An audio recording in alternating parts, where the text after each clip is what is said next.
Welcome back to the Deep Dive.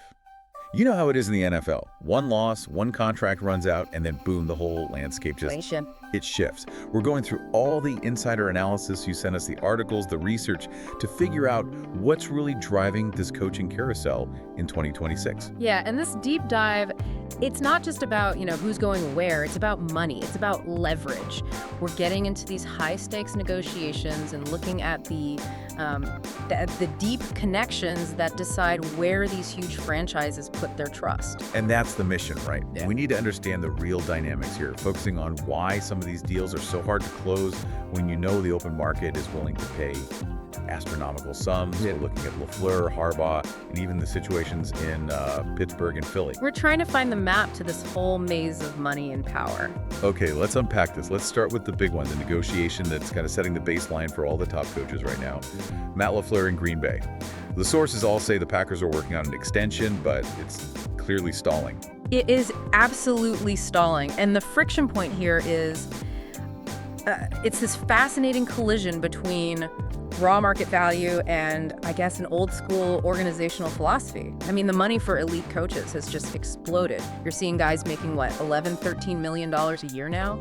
And LaFleur, with his record, he has every right to say, I'm in that group. And if he was a true free agent, the sources are saying teams like, the Titans, Falcons, Browns? Oh, yeah. And the Giants would be lining up to pay him, and this is the quote, well north of what the Green Bay Packers have offered so far. Yeah. The leverage seems like it's all on his side. The leverage is absolute, but here's the twist.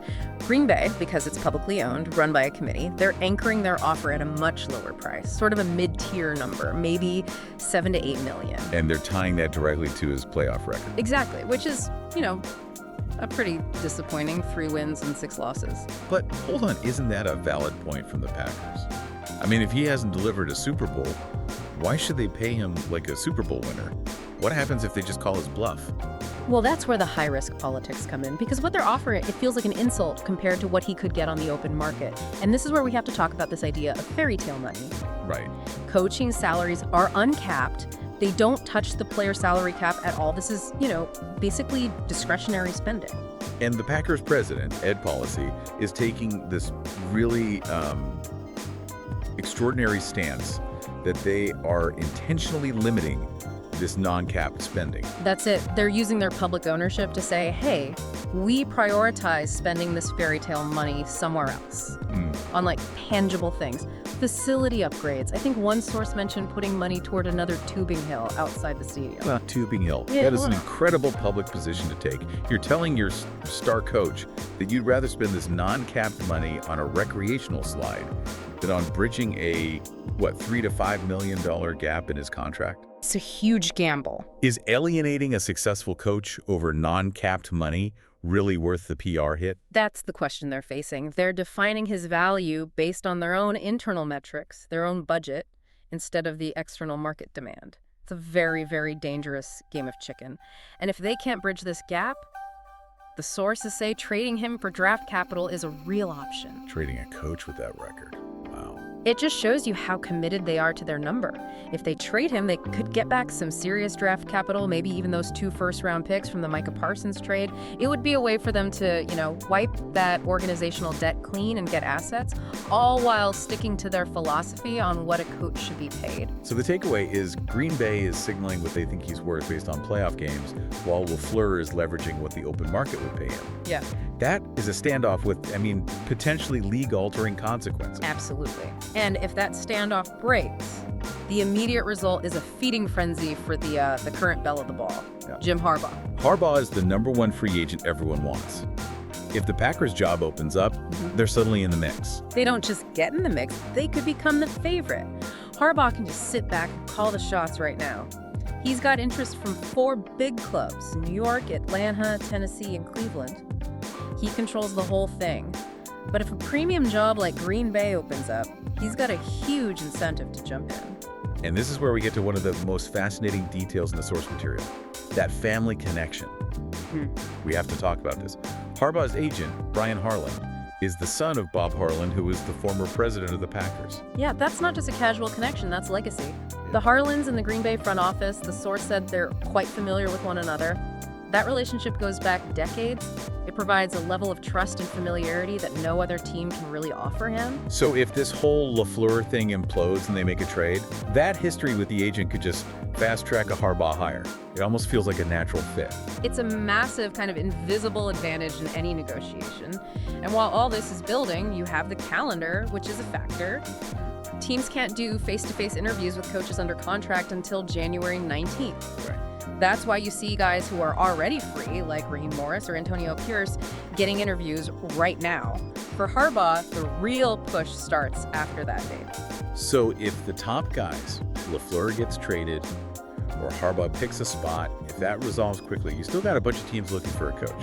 And that brings us to Kevin Stefanski. He feels like he's at the top of that next tier. Stefanski is absolutely positioned to get a head coaching job out of this cycle.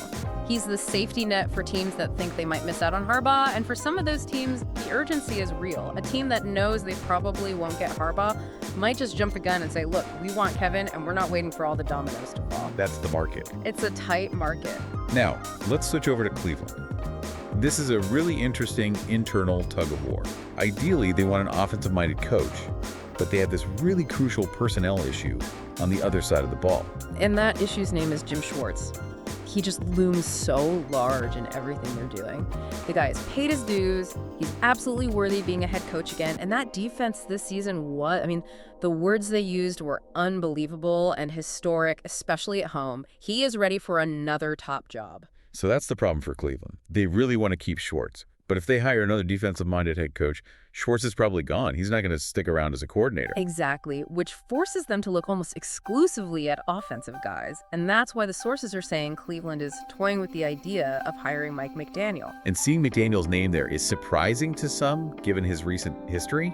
But if you're trying to keep Schwartz, it makes perfect sense. You hire the offensive head coach, you keep your amazing DC, you get that internal balance. That's the hope. It's like what we saw with Robert Saleh, right? He stepped back, became a DC for San Francisco, had a great run, and suddenly he's hot again. Cleveland is looking at McDaniel for the top job specifically to manage that delicate balance with Schwartz.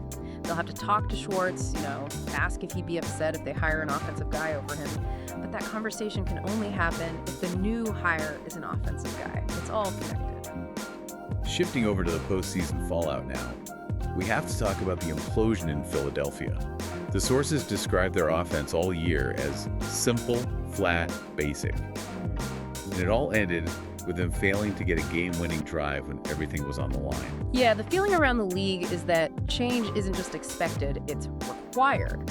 And it could be pretty expensive on the offensive side. And what makes it so striking is the amount of talent they have. The team feels they have top-flight personnel, so when you can't execute basic plays or deliver in the clutch, that points the finger right at the coaching and the scheme. It's a big reminder that talent isn't enough. You need coordination.